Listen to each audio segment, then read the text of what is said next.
ಚವನ ಋಷಿಗಳು ತಪಸ್ಸು ಮಾಡುವುದಕ್ಕೆ ಅಂತ ಸಮುದ್ರ ಮಧ್ಯದಲ್ಲಿ ಕುಳಿತಿರ್ತಾರೆ. ಮೀನುಗಾರರು ಜಾಲ ಹಾಕ್ತಾರೆ.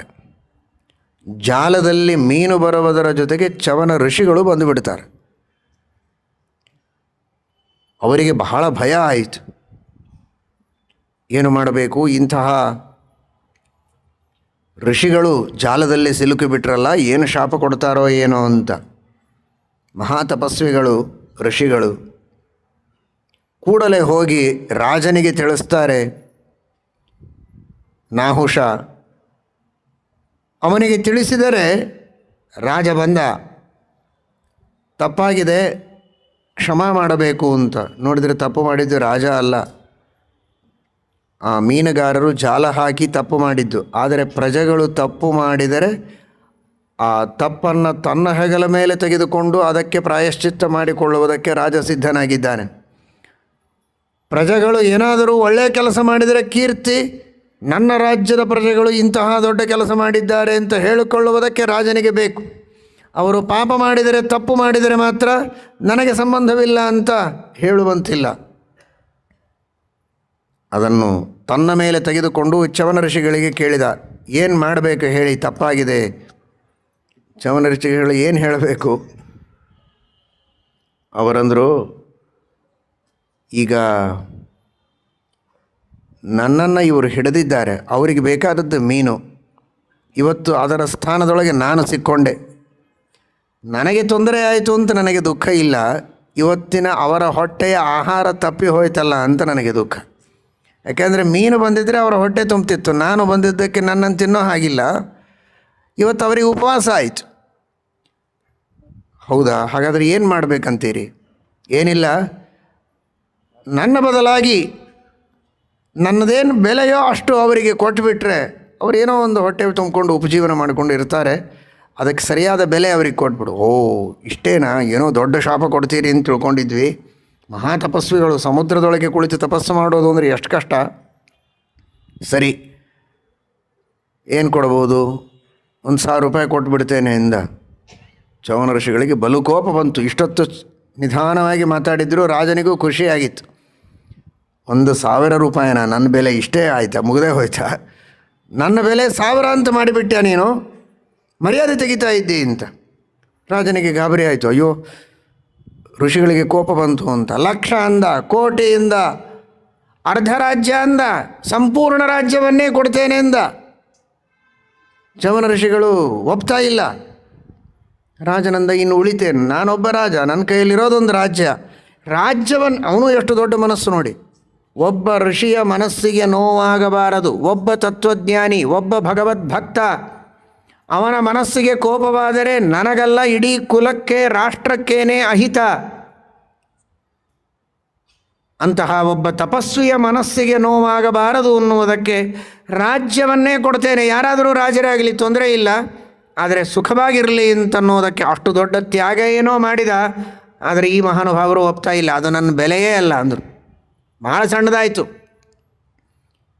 ರಾಜನಿಗೆ ತಲೆ ಕೊಟ್ಟು ಹೋಯಿತು. ಚಿಂತಾಕ್ರಾಂತರಾಗಿದ್ದಾರೆ, ಒಬ್ಬರ ಮುಖ ಒಬ್ಬರು ನೋಡ್ತಾ ಇದ್ದಾರೆ, ಗೊತ್ತಿಲ್ಲ.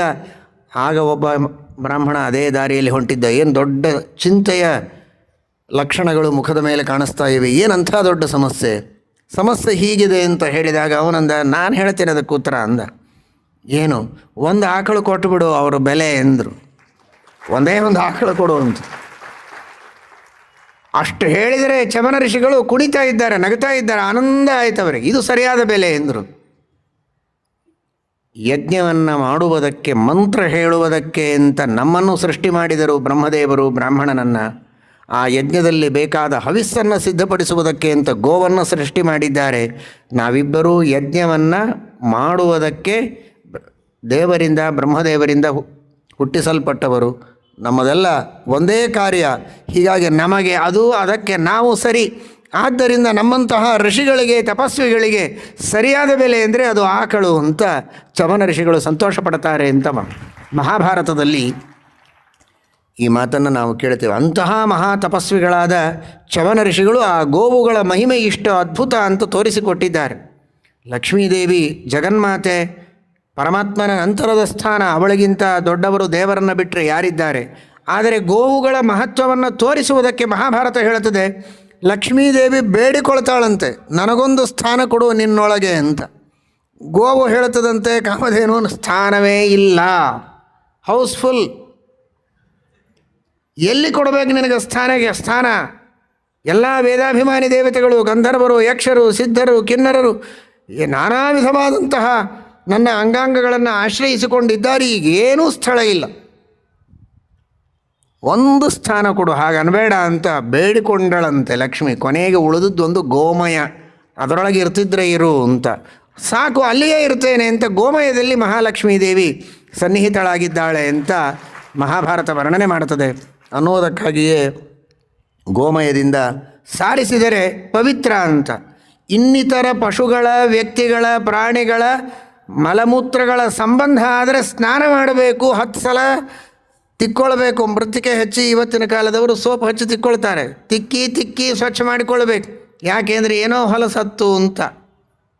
ಇದಾದರೆ ಇನ್ನೆಲ್ಲ ಹೊಲಸುಗಳನ್ನು ಸ್ವಚ್ಛ ಮಾಡೋದಕ್ಕಾಗಿ ಗೋಮಯವನ್ನು ಹಚ್ಚಿದರೆ ಶುದ್ಧ ಆಯಿತು ಅಂತಾರೆ. ಅದರ ಮೇಲೆ ದೇವರ ಪೂಜೆ ಆಗ್ತದೆ, ಅದರ ಮೇಲೇ ಊಟ ಆಗೋದು. ಗೋಮಯದಿಂದ ಶುದ್ಧ ಮಾಡದೇ ಇದ್ದ ನೆಲದ ಮೇಲೆ ಪೂಜೆ ಮಾಡಬಾರದು, ಊಟ ಮಾಡಬಾರದು. ಅಷ್ಟು ಪವಿತ್ರವಾಗಬೇಕು ಅಂತಂದರೆ ಗೋಮಯದಲ್ಲಿ ಮಹಾಲಕ್ಷ್ಮಿಯ ಸನ್ನಿಧಾನ ಇದೆ ಎನ್ನುವುದಕ್ಕೆ ಇದು ಸಾಕ್ಷಿಯಲ್ಲದೆ ಇನ್ನೇನು. ಅಂತಹ ಹೇಳುವ ತಾತ್ಪರ್ಯ, ಮಹಾಲಕ್ಷ್ಮಿಗೆ ಎಲ್ಲಿಯೂ ಸ್ಥಳ ಸಿಕ್ಕಿಲ್ಲ ಅಂತ ಅರ್ಥ ಅಲ್ಲ, ಅವಳು ಸರ್ವತ್ರ ವ್ಯಾಪ್ತಳು. ಗೋವಿನ ಮಹಿಮೆ ಅಷ್ಟಿದೆ ಎನ್ನುವುದನ್ನು ಜಗತ್ತಿಗೆ ಸಾರಿ ತೋರಿಸಿದ್ದಾಳೆ. ಗೋಮಯ ಅದು ಪವಿತ್ರ ಆಗಬೇಕು, ಪಂಚಗವ್ಯ ಅದು ಪವಿತ್ರ ಆಗಬೇಕು ಅನ್ನೋದಕ್ಕಾಗಿ ತಾನು ಅಲ್ಲಿ ಸನ್ನಿಧಾನವನ್ನಿಟ್ಟು ಅನುಗ್ರಹ ಮಾಡಿದ್ದಾಳೆ ಎನ್ನುವ ಭಾವನೆಯನ್ನು ನಾವು ಇಟ್ಟುಕೊಳ್ಳಬೇಕು. ಅಂತಹ ಗೋವುಗಳ ಸೇವೆಯನ್ನು ಭಕ್ತಿಯಿಂದ ಮಾಡುವವರು, ಬ್ರಾಹ್ಮಣರ ತಪಸ್ವಿಗಳ ಸೇವೆಯನ್ನು ಭಕ್ತಿಯಿಂದ ಮಾಡುವವರು ಯಾರೋ ಅವರು ನಿಜವಾದ ನನ್ನ ಭಕ್ತರು ಅಂತ.